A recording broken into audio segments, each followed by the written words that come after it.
2 février 2026. Bienvenue au Flash Info sur Kivu Morning Post. À la une, l'aéroport international de Bangoka, Kisangani, a été visé par une attaque de drones kamikazes entre samedi et dimanche. Les autorités provinciales de la Tchopo rassurent que la situation est sous contrôle après la neutralisation de plusieurs engins par les forces armées. Suivez ici les détails avec Blaise Bassabossé.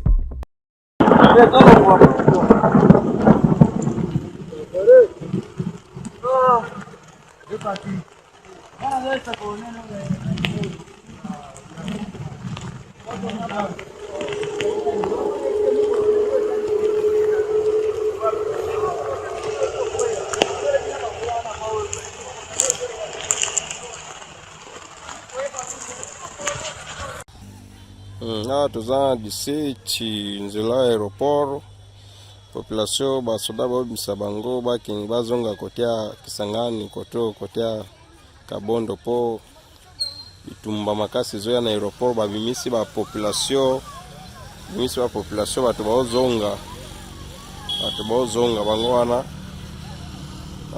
mikumba bazonga vraiment moyeza tena nzela aeroport danger zoya Kisangani danger zoya vraiment watu bango wana baozonga batu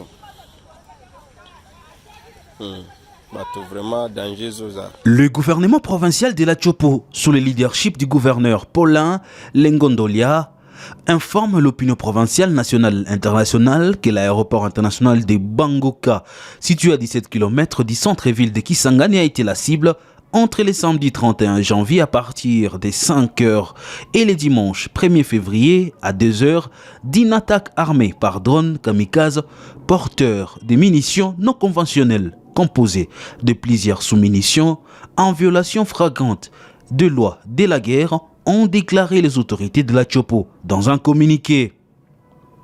Le porte-parole du gouvernement provincial de la Tchopo affirme que, grâce à la haute vigilance, au professionnalisme et à la promptitude d'action des forces armées de la RDC, appuyées par leurs partenaires, 8 drones ennemis ont été neutralisés sans aucun n'atteigne son objectif.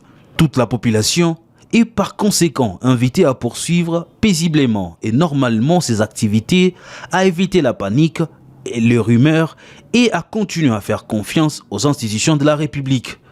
Par ailleurs, les populations vivant autour de l'aéroport qui avaient commencé à se déplacer par crainte sont appelées à retourner calmement et paisiblement dans leurs milliers de vies habituelles car il n'existe aucune nécessité de fuite ou de déplacement, ont renchéri les autorités provinciales. À la suite des explosions signalées à l'aéroport de Bangoka, des habitants des zones voisines se sont déplacés en masse, provoquant une vive panique.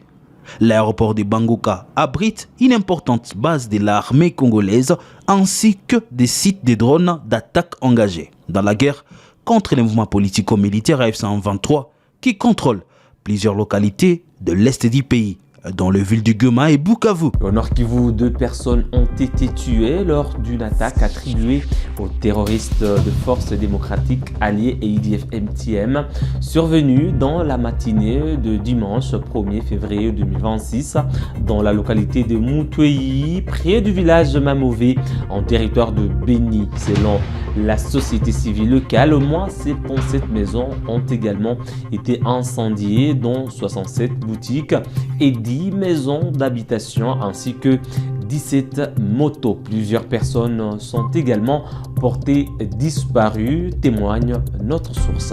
De ce dimanche où nous avions eu encore une attaque des ADF NALU à provenance de la province de l'Ituri, c'était vers 5 h. Pour le moment, nous avons eu bilan de 77 maisons incendiées. Parmi ces 77 maisons, il y a au moins 67 maisons commerciales, 17 motos incendiées, plusieurs personnes portées disparues et des morts parmi les civils tués dans l'agglomération. Surtout les rebelles qui attaquent l'agglomération de Mamové proviennent surtout de la province de l'Ituri. Ça fait au moins 2 mois qu'il y a des opérations qui sont en train d'être effectuées, les opérations PDF FARDC au bord de la rivière Ituri. La semaine passée, il y a eu des attaques.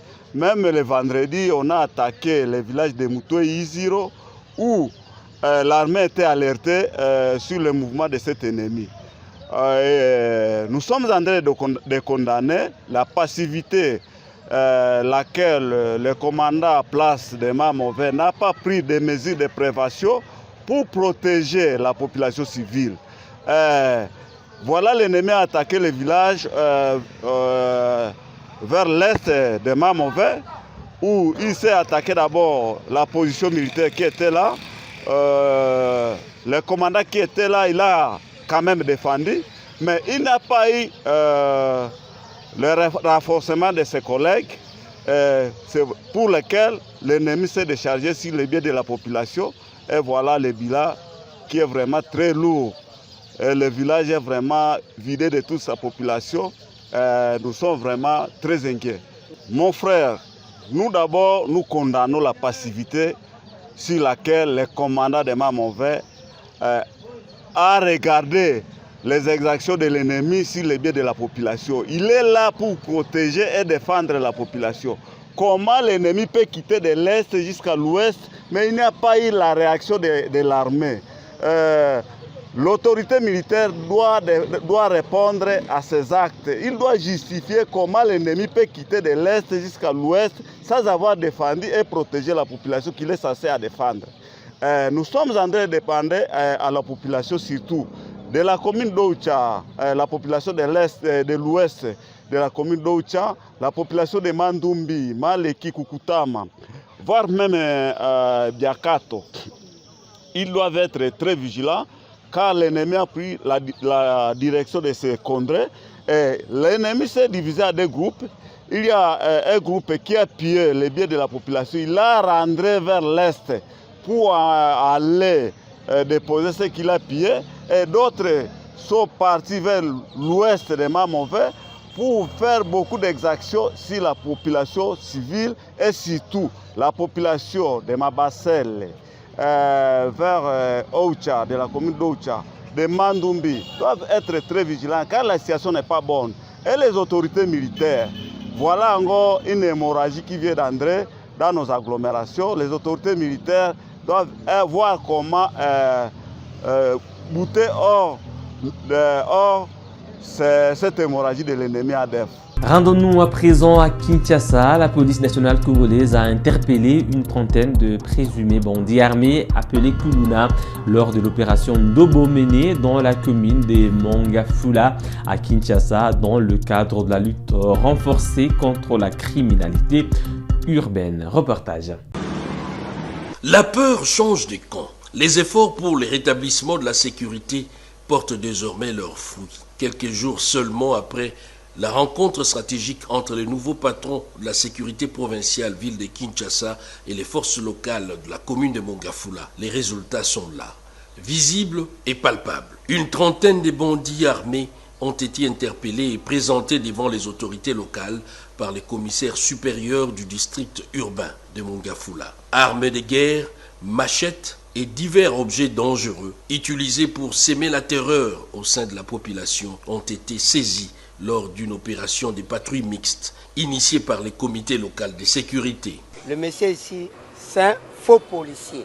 Ce sont des cas saillants qui mettent à mal la population dans les contrées d'où moi je dirige. Depuis notre première réunion du comité local de sécurité, les fruits sont là. Nous sommes vraiment infiltrés par des criminels et la police, malgré ses maigres moyens, nuit et jour, se bat pour essayer de réduire un peu cette criminalité. Parmi les suspects, 20 criminels à main armée et une dizaine de voleurs qualifiés, tous réputés pour opérer nuitamment dans plusieurs quartiers de la commune, plongeant ainsi les habitants dans l'angoisse et l'insécurité. Une prouesse vivement saluée par les bourgmestres de Mongafula, Séverin Lumbu Malamba, qui plaide pour une implication accrue des autorités provinciales et nationales, les renforcements également des effectifs policiers ainsi que la dotation en moyens logistiques adéquats, afin de mener cette noble mission jusqu'à son terme. Et puis le gouverneur Daniel Bumba a lancé dimanche 1er février 2026 à Kinshasa la deuxième phase de l'opération de contrôle du code de la route marquée par le renforcement des effectifs et la dotation des agents en MERS. L'opération vise la tolérance zéro, le rétablissement de l'ordre et l'amélioration durable de la sécurité routière dans la capitale. Suivez ici le gouverneur Daniel Bumba.